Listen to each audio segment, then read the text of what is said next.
Assalamualaikum warahmatullahi wabarakatuh.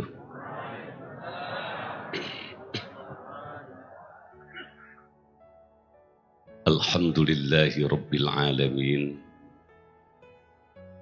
Wassalatu wassalam ala al-habibil aliyyil azim Sayyidina Muhammadin al-hadi ila siratim mustaqim wa ala alihi wa ashabihi gurril mayamin.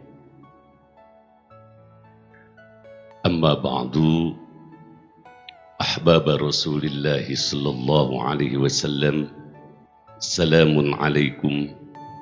Kataba rabbukum ala nafsihi rahmah annahu man amila minkum su'an bijahalah summa taba min ba'dihi wa aslah فأنه غفور رحيم غفر الله لنا ولكم. Yang saya muliakan dan kita cintai, kita sayangi semua, mursyid kita, murabbi arwahana, Abuya beserta Umi dan putra-putra beliau yang saya hormati dan Allah muliakan, seluruh tamu undangan yang hadir di tempat ini, baik dari dalam negeri itu sendiri ataupun dari Malaysia, juga para guru, para tengku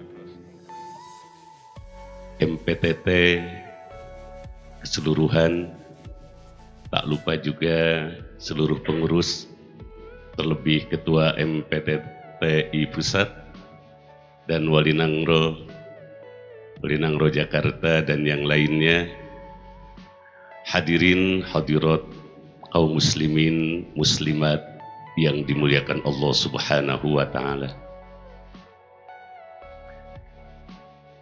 Hikmah yang harus kita petik dari pertemuan ini, pertemuan silaturahmi akbar dan maulidi Rasul, adalah tentang akhlak Rasulullah sallallahu alaihi wasallam. Rasulullah sallallahu alaihi wasallam bersabda, dan beliau ingin sekali umatnya memiliki akhlak ini. Innaman nasu kal ibilil mi'ah la takadu tajidu rohilatan. Rasul bersabda, sesungguhnya manusia itu bagaikan onta yang 100, hampir kamu tidak mendapatkan dari 100 onta itu yang layak untuk dijadikan tunggangan. Rohilatan bimakna marhulatan ay mafhulatan, taknya lil mubalaghah.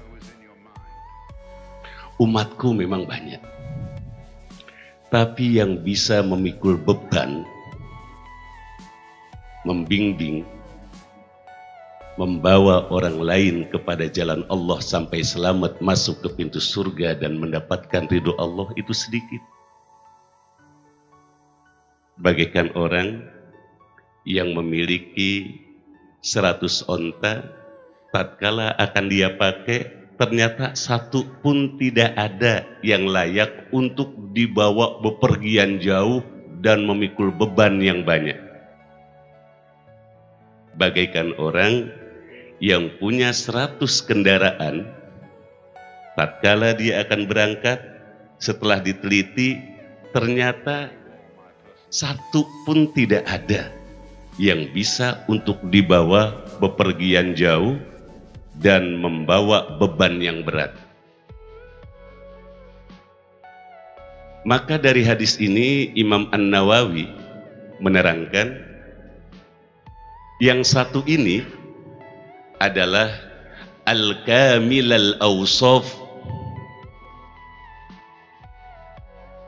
wal-kamil fil ahlak. Orang yang hatinya cepat memaafkan orang lain dan akhlaknya baik. Wajar kalau Rasulullah Shallallahu Alaihi Wasallam terlahir innama bu'istu liutammima makarimal akhlak.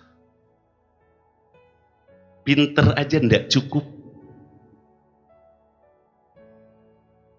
Silahkan kita memiliki ilmu yang banyak, tanpa akhlak jangan berharap Rasulullah Shallallahu Alaihi Wasallam cinta kepada kita. Karena akhlak di atas kecerdasan. Maka orang yang hatinya al-mardiyah, ridho dengan qadar Allah, kemudian ridho dengan akhlak yang jelek daripada makhluk, daripada umat Rasul, pemaaf. Jika ada orang yang kayak begini, ikutilah kata Rasulullah Shallallahu Alaihi Wasallam. Dialah yang akan membawa bebanmu yang banyak, yang akan menyelamatkan kamu. Tidak memiliki sifat dendam, tidak memiliki sifat bahwa dia lebih baik, bahkan lebih dekat ke Allah. Jika ada yang seperti ini, ikuti. Dan alhamdulillah, summa alhamdulillah, bagi kita, bagi saya, kita sudah mendapatkan mursyid kita yang memiliki akhlak yang baik, tidak pendendam, dan selalu mendoakan pengikut-pengikutnya. Semoga apa yang tadi disampaikan, mudah-mudahan kita bisa bareng-bareng Buya di yaumil qiyamah. Hanya mengharapkan itu aja. Karena sedikit nanti di yaumil qiyamah orang-orang yang kita anggap baik, kita dekati, di yaumil qiyamah dia melepaskan diri dari Anda. Tabarra'u minkum, urusin dirimu masing-masing. Alaikum anfusakum. Tapi ada orang-orang yang kata Rasulullah, kata Imam Nawawi, yang di dunianya hatinya tulus, mukhlis, naik lagi mukhlas. Karena mukhlas derajatnya lebih tinggi daripada mukhlis. Nabiullah Yusuf mukhlasin, bukan mukhlisin. Kalau mukhlis, orang yang bisa ikhlas di saat beramal, itu mukhlis. Di saat dia beramal, dia bisa ikhlas, itu namanya mukhlisin. Kalau mukhlas, dia bisa mempertahankan keikhlasan sampai wafat menghadap Allah, itu mukhlas. Maka belum tentu orang yang ibadahnya ikhlas pada hari Senin, seminggu berikutnya dia bisa mempertahankan keikhlasan itu. Contoh, dalam pembangunan satu masjid itu dia nyumbang 5 juta. Kemudian waktu nyumbang, dia tidak mau disebut namanya, hamba Allah 5 juta. Dari hamba Allah 5 juta. Kemudian dia berkata sama temennya, ente tahu enggak kemarin hari Jumat siapa itu hamba Allah yang 5 juta? Saya. Hari Jumat ikhlas, hari Sabtu kagak. Bisa ikhlas di hari Jumat, tidak ikhlas di hari Sabtu. Yang kayak begini jarang. Atau ada seorang yang jago ngaji, waktu belajarnya rajin, ikhlas, tatkala jadi ulama dia tidak ikhlas. Atau ada kalanya tatkala muridnya tidak menghormati dia, lalu dia hatinya tadi tidak kamal al-awsaf, lalu keluar bahasa-bahasa yang tidak baik. Bukannya doa. Kalau Rasulullah kan ditimpugi yang keluar doa. Itulah kamal al-awsaf. Jarang yang seperti ini, jarang. Di saat kita lemah, di saat tidak memiliki kekuatan, Kalau kita diserang, diem, wajar. Lalu bagaimana kalau kita memiliki kekuatan dan orang itu lemah? Bisa tidak kita kamal al-awsaf? Maka kata Rasulullah, kal ibilil bi'ah. Belum tentu kita memiliki 100 guru yang akhlaknya kayak begitu ada. Maka jika ada, dekati. Kunu ma'as-sadiqin. Hendaklah kamu semua berada beserta orang-orang yang shadiqin, yang benar. Tadi Imam Nawawi menerangkan, hatinya bersih, akhlak luarnya bagus, zahiran wa batinan. Maka benar apa yang disampaikan tadi dalam makalah ini, harus meningkatkan akhlak dan membagus iman. Hadis qudsi itu memperbaiki iman. Hadis qudsi. Maka kalau kita lihat Al-Quran, lafaz dan maknanya dari Allah diturunkan melalui malaikat Jibril. Hadis qudsi, lafaz dan maknanya dari Allah, tapi langsung, tidak melalui malaikat Jibril. Itu dibutuhkan untuk memperbaiki iman. Jadi iman kita butuh hadis qudsi. Di antaranya hadis qudsi, ana inda dhanni abdi bi. Kata Allah, saya bagaimana sangkaan hambaku saja. Jadi banyak orang yang beriman kepada Allah, tapi sangkaannya jelek ke Allah. Itu imannya kudu dibereskan oleh hadis qudsi. Mudah-mudahan dalam acara ini akhlak kita tambah baik, iman kita tambah bagus, sebagaimana inti daripada pesan makalah ini. Dan kita alhamdulillah punya guru, punya mursyid, dan bukan saja hanya dengan seperti ini makalah, tapi dengan kita berdoa langsung ke Allah, minta bimbingan guru. Jika kita yakin karomah guru itu akan membimbing kita kepada hal yang baik-baik, itu insya Allah, fa insya Allah. Hadirin rahimakumullah, di dalam thariqah hampir semua mursyid, terlebih mursyid kita yang ada di hadapan kita, itu membawa murid-muridnya untuk sampai kepada ma'rifat. Coba kalau kita lihat dari apa yang disampaikan oleh Abuya, selalu Allah dan Allah, bahkan kita diajarkan untuk fana. Kemudian kita juga dengar ilahi antamak sudi waridoka, yang kita minta itu ridoka, ridomu ya Allah.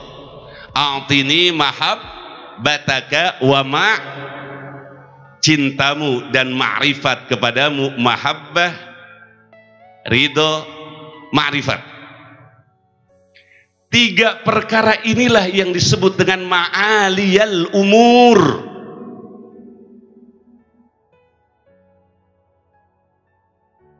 Perkara-perkara yang derajatnya tinggi. Dalam hadis Rasulullah sallallahu alaihi wasallam, riwayat Imam Tabrani, innallaha yuhibbu lakum ma'aliyal umuri wa ashrafaha wa yakrahu lakum safsafaha.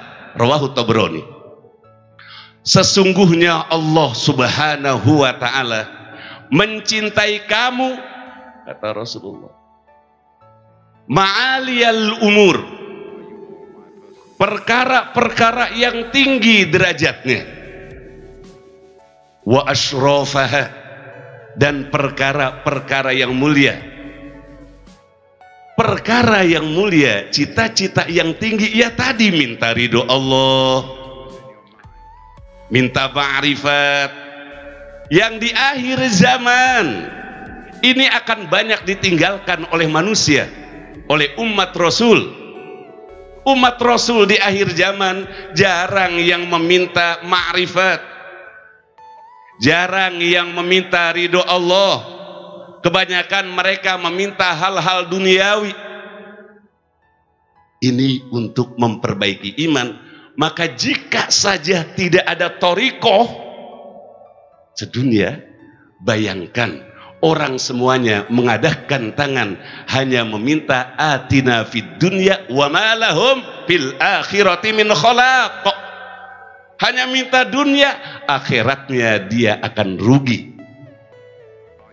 Maka kata Rasul, Allah cinta kepada kamu jika kamu meminta ma'aliyal umur. Asbab khuruj dari hadis ini, Pak. Kenapa Rasulullah mengeluarkan hadis ini? Asbab khurujnya, sebab-sebab keluar ini hadis. Rasulullah Shallallahu Alaihi Wasallam pernah bertamu ke rumah seseorang. Kemudian di rumah itu Rasulullah Shallallahu Alaihi Wasallam dijamu, kasih makan, kasih minum dan dilayani. Biasa. Rasulullah itu jika ada orang yang berbuat baik kepadanya, maka Rasulullah akan mukafaah, akan berbuat baik lagi. Itu ajaran Rasulullah. Jika ada orang yang berbuat baik kepada kita, kita harus berbuat baik lagi seperti kebaikan yang dia lakukan. Paling tidak doakan. Jangan sampai ada orang baik kepada kita lalu kita berbuat, itu paling jahat gitu. Yang paling baik lagi berbuat baik kepada orang yang berbuat jahat. Kuat enggak kira-kira? Insya Allah ya, Insya Allah. Mendoakan orang yang berbuat jahat kepada kita. Itu kalau dalam Fatihah suka ada begini, Allahumma gfir man ahsana ilaina wa asa'a alaina. Ya Allah, ampuni orang-orang yang telah berbuat baik kepada kami dan sekarang dia telah wafat, dan orang-orang yang pernah jahat waktu hidupnya kepada kami, sekarang dia sudah wafat, jadikan kuburannya raudhah min riyadil jannah. Kita ada doa begitu. Nah, kalau kita ada orang jahat kemudian meninggal, kita sumpahin mudah-mudahan sekarang sama neraka ketemu. Itu bukan akhlak Rasulullah. Dan alhamdulillah, semua alhamdulillah kita mendapatkan ini semua dari guru kita. Mudah-mudahan Buya panjang umur ya. Dan anak-anaknya semua bisa meneruskan Buya. Tampak sekali putra-putra Buya semuanya. Ya, kalau saya pikir gini, kalau Buya sayang banget sama kita, ngedoain, apalagi kepada anak, insya Allah semuanya akan menjadi warasatul anbiya. Asbab khuruj dari hadis ini, Rasulullah tadi bertamu, lalu ada orang berbuat baik kepada beliau. Rasulullah biasanya begitu, pantangan kalau ada orang berbuat baik, dia berbuat jahat, pantangan. Maka kata Rasulullah, sal hajatak. Ya fulan, kamu sudah ngejamu saya dengan para sahabat, sal hajatak. Coba, kamu mau apa? Minta sama saya. Nabi nih, Nabi. Kemudian yang punya rumah itu tadi mintanya apa?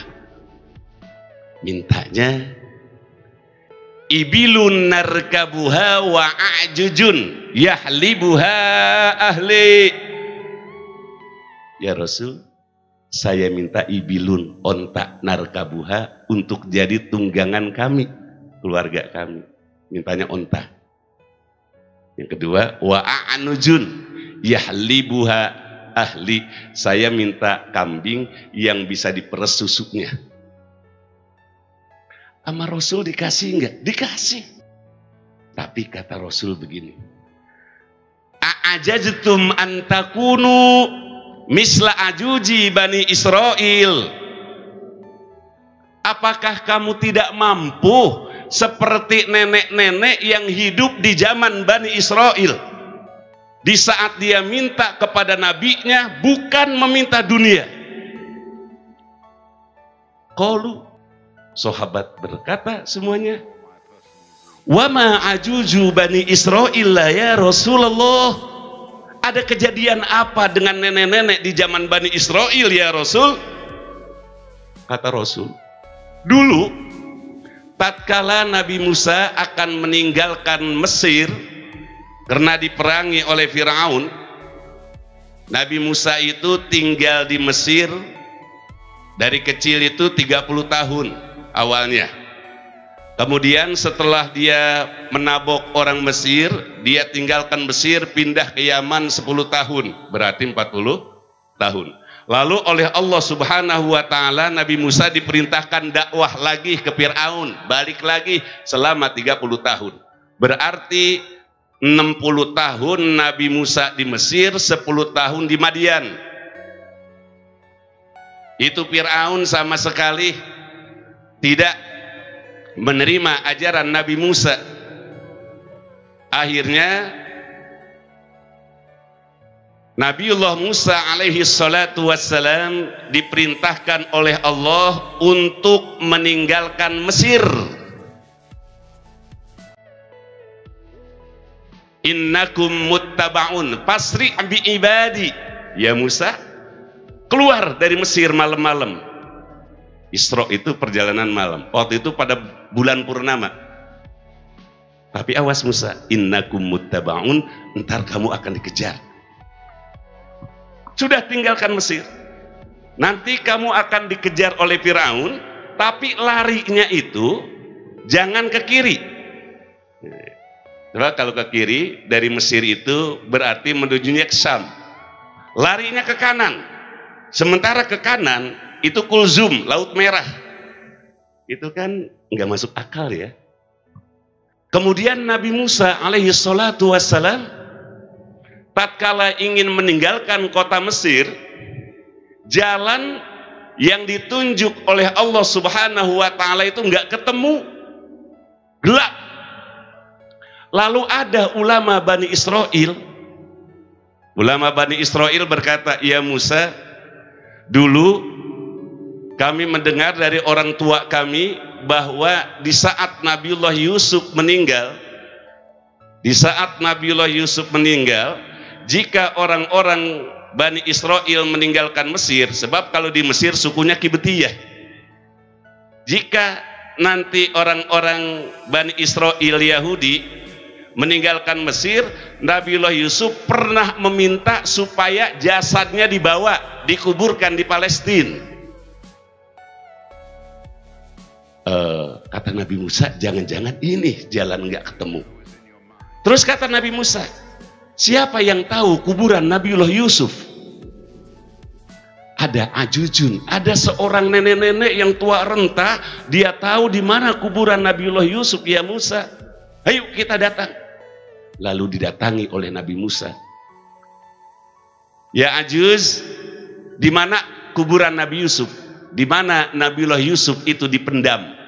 Kata si nenek, saya tidak akan kasih tahu Anda ya Musa hatta tu'tiyani hukmi, sehingga kamu memberikan apa yang aku inginkan. Jika kamu mau memberikan apa yang saya inginkan, saya kasih tahu di mana kuburan Nabi Yusuf. Lalu bagaimana? Nabi Musa itu nggak bisa ngejawab. Ya. Lalu Nabi Musa bertanya, apa yang kamu inginkan? Wa ma hukmuki? Kamu ingin apa, Nek? Akunu ma'aka fil jannah. Yang saya inginkan ya Musa, setelah saya kasih lihat kuburan Nabi Yusuf, saya ingin masuk surga bareng-bareng dengan kamu. Oh, ini keinginan si nenek. Lalu bagaimana sikap Nabi Musa? Ya seperti orang-orang soleh. Aku sendiri tidak tahu. Seperti orang-orang soleh. Kayak kita kan tadi ingin bareng-bareng dengan Buya masuk ke dalam hati Buya mah nggak berhenti ngedoain kita semua, Pak. Itu yang disebut tadi Kamal al-Awsaf. Orang Kamal al-Awsaf itu, Pak, kayak Rasul memandang Bapak di depan satu-satu, ya Allah muliakan, muliakan, muliakan, muliakan. Bagaimana orang yang ada di depan kagak mulia, Makanya kalau kita pulang dari sini seneng ya, karena doa tadi gak berhenti. Ini Bapak dari jauh datang. Coba kalau kita datang ke seseorang, pas kita datang bukannya didoain, mudah-mudahan belangsak, pulang puyeng gak? Nah, makanya yang gitu jangan didekati. Jangan sayang umur. Apalagi yang usianya udah 50 tahun, itu udah setengah jalan mau mati. Ngapain kayak begitu aja hidup? Orang kalau udah 50 tahun udah banyak takutnya Pak. Banyak tawaduknya. Lah kemudian Nabi Musa tidak bisa menjawab keinginan si Ajuj tadi sampai malaikat Jibril turun. An a'tiha ya Musa. Musa, si nenek itu kata malaikat Jibril meminta ingin masuk surga kepada kamu, karena yang namanya nabi pasti masuk ke dalam surga. Karena nabi mah maksum, kagak ada nabi itu yang tidak maksum. Buktinya ada enggak nabi yang murtad? Kalau wali bukannya maksum, mahfuz, maka ada wali yang murtad. Ada wali murtad, apalagi wali kota, banyak yang murtad. Karena wali derajatnya itu mahfuz, bukan maksum. Enggak ada nabi yang murtad. Dan itu Nabi Musa, pasti semua nabi yang masuk surga. Pugus sahabat asyarah mubasyarah bi ahlil jannah aja dijamin masuk surga. Apalagi nabimu, apalagi Nabi Yuna Muhammad yang semua alam ini ada dari Nur Muhammad. Cukup kalau menerangkan Nur Muhammad Buya aja.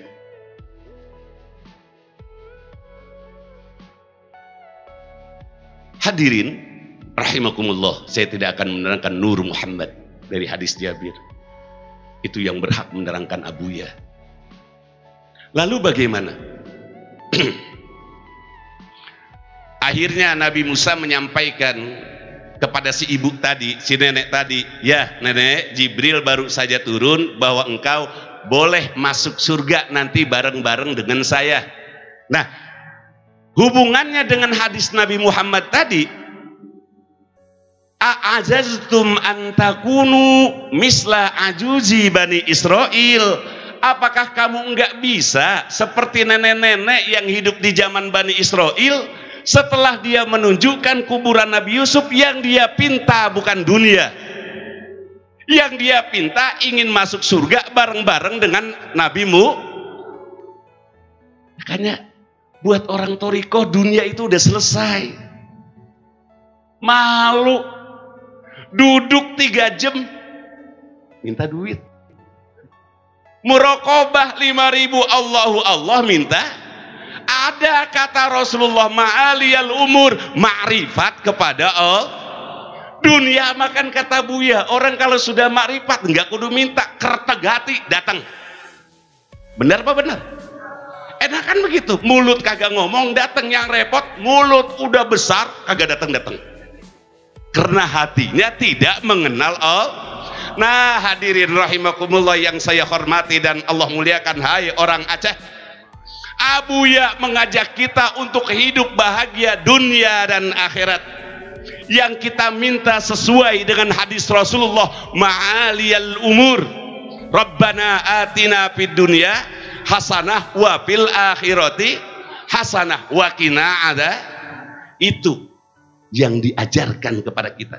Apakah kita akan lari dari ajaran ini? Mau ajaran yang mana lagi? Di saat orang hanya banyak meminta jabatan dunia, enggak apa-apa ya, pejabat masuk Torikoh jadi pejabat, enggak apa-apa kalau niatnya karena Allah, insya Allah jadi pahala di sisi Allah. Tapi yang begitu nomor 2, jangan begini. Sebelum nyalonin datang ke Buyanya rajin, barang udah jadi lupa sama Buya. Ada nggak yang begitu? Itu jangan gitu Pak. Ini kan mau tahun 2004 deh. Nah jangan begitu. Tapi banyak yang jadi juga. Jadi tatkala jadi akhlaknya tambah. Nah begitu tuh enak. Ya, makanya dekati orang-orang soleh. Itu ma'aliyal umur. Ilahi anta maksudi. Bahkan kalau kita mutawajuh, dibaca dulu ayat Wala tulhikum amwalukum wala auladukum an zikrillah. Coba tinggalkan, dekati Allah. Karena orang kalau sudah ma'rifat, sudah dekat dengan Allah, dunia itu sebesar gundu yang dia duduki di atas pantatnya, gak bernilai. Kemudian Allah akan berikan kerendahan hatinya. Dan ini saya yakin nanti akan tambah luas meluas terus Pak ini, sampai ke anak turunannya. Kenapa? Karena dari awal mintanya sudah ilahi antamak waridoka mat a'tini mahab waridoka wa ma'rifatak la ilaha il. Emang ada lagi yang lebih baik dari itu? Pegang ini ila yaumil qiyamah. Hadirin yang saya hormati dan Allah muliakan, ma'aliyal umur, perkara-perkara yang tinggi derajatnya tadi akan membentuk akhlak yang baik. Di saat dia sholat, banyak seperti para aulia illah, para murid-murid aulia illah. Bahkan kalau kita lihat, ada seorang murid, dia berangkat haji, kemudian dari Syam, ibu bapaknya itu diletakkan di atas onta kiri kanan. Ini anaknya punya guru nih Pak. Kemudian ulama tersebut ikut dengan kafilah, ibu dan bapaknya ada di kiri kanan, dikasih kursi di kiri kanan onta, ibu dan bapaknya ikut dengan kafilah. Kemudian si anak ini lelah karena memang sakit perutnya, buang-buang air besar. Akhirnya dia lepas tambang onta tadi, dan onta ikut dengan kafilah. Kemudian dia buang air besar dulu, kemudian ketiduran. Habis buang air besar kena sakit, ketiduran. Lalu dia menangis, ibu saya sudah sampai mana? Siapa yang ngurusin ibu saya? Ini pentingnya silsilah nih Pak. Kemudian si murid ini kedatangan kakek gurunya. Nah, misalnya kalau kita dengan Buya, kedatangan gurunya Buya ke kita. Nah, kemudian berarti gurunya guru bilang begini, bukankah si fulan itu gurumu? Ya, guru saya. Coba minta sama Allah supaya kamu dikeluarkan dari masalah ini. Jadi kamu minta kepada Allah melalui wasilah gurumu supaya ibumu yang sudah jalan dengan kafilah tadi itu bisa kesusul dengan kamu. Kemudian penyakit kamu juga minta kepada Allah dengan berkah gurumu supaya diangkat penyakitnya. Benar Pak, dia langsung hadrat ke gurunya. Gurunya masih hidup. Yang datang tadi gurunya guru. Ya baca Fatihah. Itu gurunya datang. Kata gurunya, coba tanganmu ke sini. Dipegang. Langsung jarak yang tadi jauh itu, kafilah itu kesusul. Dipegang oleh gurunya. Nah ini kamu sudah sampai kepada bapakmu, nggak harus bersedih lagi. Kemudian didoakan sama guru tadi supaya penyakitnya diangkat. Ini enaknya orang punya guru. Ya, kita minta saja ke Allah, betul kalau Anda sudah dekat dengan Allah, iya. Bahkan di dalam konteks berpikir hukum saja, ulama-ulama mutaqaddimin ngeisbat hukum Quran hadis. Sahabat melihat Rasulullah, melihat Quran, melihat hadis. Seperti Mu'ad bin Jabal, tatkala diutus oleh Rasulullah ke Yaman, ya Mu'ad, nanti di Yaman kalau ada pertanyaan hukum, cara kamu ngejawab bagaimana? Al-Quran ya Rasulullah. Kalau Quran tidak ada, hadis ya Rasulullah. Kalau hadis tidak ada, saya berijtihad ya Rasulullah. Maka kalau para sahabat langsung Quran, langsung hadis, lihat Rasulullah. Ulama-ulama mutaqaddimin itu dalilnya Quran hadis, maka boleh berijtihad. Sementara ulama mutaakhirin nggak boleh langsung Quran hadis, gurunya dia ulama mutakod. Makanya kita di pondok-pondok pesantren kita nggak ada itu yang ngaji kitab Al-Um, ada nggak? Al-Um itu sandaran hukum Imam Asy-Syafi'i langsung Quran. Kita tidak akan pernah paham apa yang dimaksud oleh Al-Quran dalam Al-Um, maka kita bacanya itu i'anah. Ini langsung ke Al-Quran. Kayak mujtahid, bareng ditanya ilmu nahu kagak tahu, mubtada acan. Ditanya asbab nuzul nggak tahu. Apakah yang seperti ini cara hidup? Sama dalam thariqah pun nggak ada, Pak. Orang yang berthariqah itu tidak memiliki sanad ke gurunya, nggak ada. Jadi kalau bapak barokah sekarang, yang dagang barokah, yang bertani barokah, ibadahnya barokah, apalagi anak-anak nih yang tadinya dunianya gelap, dunia glamor, misalnya kalau hidup di Jakarta itu dunia dugem malam, sekarang menjadi baik. Yang tadinya dia tertawa di malam hari menghabiskan uang, sekarang banyak menangisnya. Ketahuilah Anda bisa begitu, itu karena guru, karena doa guru Anda. Ulama menjelaskan asil silatu hiyal ainayah. Jika Anda memiliki silsilah tambang yang Anda pegang nyambung kepada guru Anda sampai ke Rasulullah, al-inayah, itu Anda sudah ditolong oleh Allah Subhanahu wa taala. Wa man lam yurshiduhu dolalta. Siapa orang yang Allah tidak berikan hidayah, maka kamu pun akan sasar. Walau annas samaka dalilu, kata ulama syair, sekalipun kamu anak nabi, kamu terkenal turunan orang soleh, kalau kamu tidak mendapatkan bimbingan dari Allah, kamu akan sasar. Maka bahasa mursyid tadi itu ya, dari syair-syair dan begitu Quran al-hadis, memiliki tanggung jawab untuk apa? Untuk membawa murid-muridnya masuk ke dalam ridhonya Allah, yaitu surga. Di dunia ma'rifat, di akhirat insya Allah nanti kita memandang Allah Subhanahu wa ta'ala. Kayak apa itu Allah? Entar yaumal qiyamah, hadis Bukhari. Kalau gitu ingin buru-buru mati ya Pak ya, entar bisa melihat Allah. Kudu mati kubro, kudu mati kubro, dalam arti lepas ruh dari nyawa. Makanya kalau orang-orang thariqah kalau meninggal itu memang ditunggu. Alhamdulillah, karena sebelum meninggal saja sudah minta ma'rifat. Allahumma rzuqni ladzatan nazri ila wajhikal karim wasyauqa ila liqa'ik.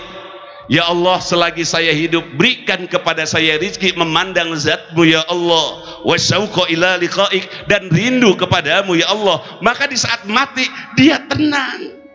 Ini yang saya tunggu. Makanya Rasulullah SAW ditawari malaikat, mau diperpanjang atau tidak? Ya sudah, ar-rafiqul a'la, saya mau ketemu rafiqul a'la. Rafiq teh Allah, ar-rafiq sifat Allah, saya mau ketemu Allah aja, nggak mau dunia. Coba orang sini ditawarin gitu sama malaikat pencabut nyawa, mau ditambah atau mau mati? Tambah ya malaikat. Berarti tidak rindu kepada Allah. Bilal sama, istrinya menangis, istriku kamu jangan menangis, saya lama menunggu seperti ini untuk ketemu dengan Allah. Kenapa seperti itu? Karena hatinya sudah sofa dan akhlaknya sudah baik. Buktinya Bilal nggak pernah batal wudhu. Hadirin rahimakumullah. Terakhir, seorang mursyid itu harus memiliki akhlak yang sangat penting dan tidak dimiliki oleh selain mursyid atau ulama-ulama besar tentunya. Sebab ada ulama besar pengamal thariqah tapi nggak mursyid, seperti Imam Nawawi Al-Bantani. Dia thariqah Qadiriyah wan Naqsyabandiyah tapi bukan mursyid, karena kemursidat turunnya kepada Syekh Abdul Karim Tanara. Sebab bagi-bagi tugas, kata Syekh Abdul Karim Tanara, ya Nawawi, untuk thariqah urusan saya, untuk ilmu tugas kamu. Makanya Imam Nawawi banyak karangannya, banyak sekali karangannya. Mana akhlak mursyid yang diambil dari Rasulullah sallallahu alaihi wasallam. Kalau orang-orang kagak mikirin santrinya, nggak mikirin umatnya nanti di yaumil qiyamah. Kalau Rasulullah bagaimana? Innallaha lam yuharrim hurmatan illa annahu wa qad alima sayutalli'uha minkum muttali'un illa anni akhidun bi khudadikum. Allah itu tahu di saat Allah mengharamkan sesuatu tentu ada orang yang akan melanggarnya, pasti. Allah mengharamkan khamar, tentu ada dari umat Islam yang minum khamar. Allah mengharamkan membunuh, tentu ada hamba Allah yang membunuh. Allah melarang kita berbuat hasud, tentu ada orang yang hasud dari hamba Allah. Allah tahu. Kemudian, tapi aku, kata Rasulullah, akhizum bi khudadikum, saya akan pegang bihujajikum, kain belakangmu itu. Jadi hujaj itu iketan pada punggung kita. Aku akan tarik, kata Rasulullah nih. Kain yang terikat dalam pinggangmu itu akan aku tarik, supaya kamu tidak jatuh finnar, di dalam neraka, kata hafutil faros, seperti jatuhnya ke api yang besar para raron. Jadi raron itu akan terbakar di saat dia melihat api. Ini jihad tasbihnya, pada raron tidak tahu kalau api itu akan membakarnya. Tapi kalau dalam thariqah itu kan akhwal ya, semangat kita di dalam berzikir harus seperti seraron. Yang penting cahaya, deketi, sekalipun kita harus terbakar. Itu kalau zikir itu. Nah, kemudian hadirin, aku tidak mau dari umatku satu saja yang dia terpleset masuk ke dalam neraka. Nah, akhlak yang seperti inilah yang jarang sekali dimiliki oleh umat Rasul, oleh para kiai. Maka rata-rata para kiai itu kalau malam dia berdoa dan dia menangis. Inginnya para kiai itu semua muridnya jadi kiai. Inginnya. Karena kehidupan tadi sudah ditentukan oleh Allah siapa jadi apa dan bagaimana. Tapi sejelek-jeleknya santri, sekalipun tidak jadi kiai, paling tidak ngegabungnya ke kiai. Itu paling tidak. Atau jadi mubalik, banyak kan? Atau dia bangun usaha. Kalau di Banten itu ada santri masaknya pinter banget Pak. Pas dia keluar pesantren, nggak bangun pesantren, bikin rumah makan, laku banget Pak. Kan tukang masak santri mah ya. Itu ada juga yang seperti itu. Jadi untuk jadi kiai dan tidak itu rahasia. Tapi kalau namanya kiai, itu kayak para nabi tadi, mursyid ya. Para mursyid semuanya ingin masuk ke dalam surga. Jika ada satu yang masuk neraka, aku akan minta ke Allah supaya dia diselamatkan dari api neraka. Ini yang disebut tasfa tu syafa. Ya Muhammad, syafaatilah orang yang kamu ingin syafaati. Nah begitu juga setelah Nabi Muhammad, para aulia wal ulama, para wali, para mursyid dan alim ulama. Jika saja Pak, di sini ada seorang nanti yang masuk surga, lalu dia diberikan izin untuk memberikan syafaat, seorang saja, ini semuanya akan kebawa masuk ke dalam surga. Nah, mudah-mudahan maka kalau kita kumpul ke sini, niatnya kudu mulia ya, ma'aliyal umur tadi, supaya latifah kita semakin terisi dengan memandang Buya. Karena Buya ini kalau di dalam kitab Tajul Urus itu bagaikan air yang mengalir. Air yang mengalir dalam sebuah kali, nih kali besar, air ngalir kayak seperti Sungai Nil. Murid-muridnya itu bagaikan orang-orang yang memiliki sawah di samping Sungai Nil. Ada murid-murid tatkala air itu mengalir, lalu sawahnya dia bolongin supaya air yang dari Sungai Nil masuk. Tapi ada muridnya yang dia tidak bolongi sawahnya, sehingga sawah temennya subur, sawahnya dia Nah, kita semua ini nih sedang mengisi latifah kita dengan memandang guru. Kalau orang berkata, kenapa sih orang thorikoh itu kalau memuja guru kok berlebihan? Lo enggak berlebihan. Selagi guru kita tidak kita anggap nabi, ya tidak berlebihan. Kecuali kalau guru kita anggap karena tanpa begitu kita tidak akan pernah nikmat menjadi murid. Betul lah, betul. Kalau bapak ibu kagak muji guru, tidak ngehormat guru, Anda tidak akan pernah nikmat jadi murid. Tidak akan pernah nikmat. Imam Al-Ghazali nikmat menjadi murid karena tadi melayani gurunya. Para sahabat nikmat menjadi sahabat karena melayani Rasulullah. Lalu kita ingin berguru kepada seseorang, lalu kita tidak berkhidmah kepada dia, kita mau dapat apa? Wasbir ala murril jafa mim muallim. Bahkan kalau Anda diusir oleh guru Anda, awas, jangan tinggalkan pintu rumah. Jangan tinggalkan pintu rumahnya. Selagi dia adalah guru Anda, sekalipun Anda diusir, jaga pintu rumah Anda, karena seorang guru dari hatinya lahir keberkahan-keberkahan yang akan meresap ke dalam hati muridnya. Wasbir ala murril jafa mim muallim. Bahkan Imam Asy-Syadzili pernah menguji muridnya. Tatkala muridnya datang sama Imam Asy-Syadzili, itu dilempari dengan batu-batu kerikil. Muridnya kabur. Lalu kata Imam Syadzili, kamu ngaku cinta, baru aku lempar dengan kerikil beberapa saja, kamu sudah meninggalkan aku. Bohong.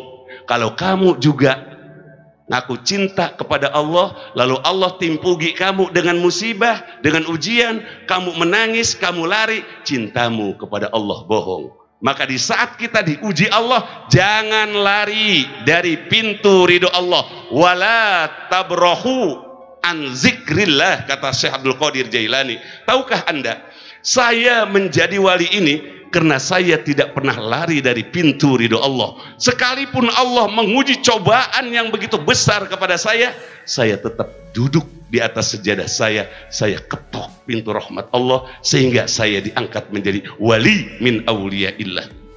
Ini santri baru dimarahin gurunya sedikit, mesantrennya pulang. Kadang-kadang emaknya yang ngambek, ibu bapaknya, kok anak saya digalakin. Hadirin rahimakumullah, kalau punya murid begitu, kalau saya suruh pulang, silahkan ibu didik sendiri, nggak ada manfaatnya di situ. Wasbir ala murril jafa mim muallim. Jadi alhamdulillah, alhamdulillah, kita dari jauh-jauh nggak sedikit tenaga, harta lah nggak ada apa-apanya Pak dengan doa Buya ya, tidak ada apa-apanya. Terlebih-lebih mudah-mudahan kita husnul bareng-bareng dengan Bu.